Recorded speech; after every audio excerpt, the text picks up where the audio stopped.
আমরা ডাক্তার দেখাইতে হইলে অনেক সময় অনেক দূরে যাওয়া লাগতো বা খরচ ছিল না।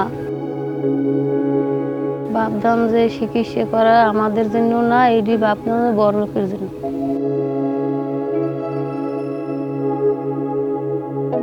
এই ভাইরা এসে আমাদের এই কার্ডটার বিষয়ে আলোচনা করার পরে আমরা জানলাম, জানার পরে আমরা বিশ্বাস করিনি। তারপরে এই কার্ডটা দিয়ে চিকিৎসা করানোর জন্য এটা পরে আমরা জানতে পারছি।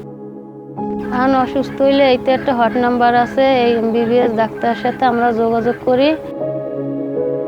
করার পরে ওই ফার্মেসিতে যাই, যাওয়ার পরে ওনারা একটা পরামর্শ দেয়, দেওয়ার পরে ওইটা ওষুধ দেয়, ওইটি খাইলে আমরা সুস্থ হয়ে যাই।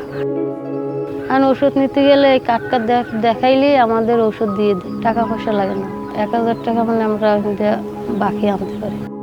এতে সুবিধা হচ্ছে যে বেনিফিশিয়ারিরা আছে আমার অতি নিকটে, আমার কাছাকাছি এসে নিতে পারে। আমারও দেখা যায় তাদের মাধ্যমে বিক্রি করলে ওই টাকাটা আমি এককালীন টাকাটা পাচ্ছি। আমার সুবিধা হয়েছে, ধরেন আমার ফ্যামিলি সহকারে আমি দেখাইতে পারতেছি।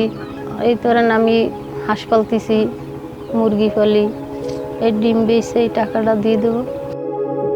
প্রতি বছর এই কিস্তিটা আমরা দিতে চাই, এই কার্ডটা আমাদের ভরসা। Embassy of Sweden, merry-go Bangladesh এবং স্থানীয় সরকারের অর্থায়নে পরিচালিত স্বপ্ন প্রকল্পের মাধ্যমে এই ডিজিটাল স্বাস্থ্য সুরক্ষা উদ্যোগ বাস্তবায়ন করছে প্রগতি লাইফ ইন্স্যুরেন্স ইউনিয়ন ওয়ার্কার সহ মোট 10,471 জন সদস্য এখন নিবন্ধিত এই সেবায়।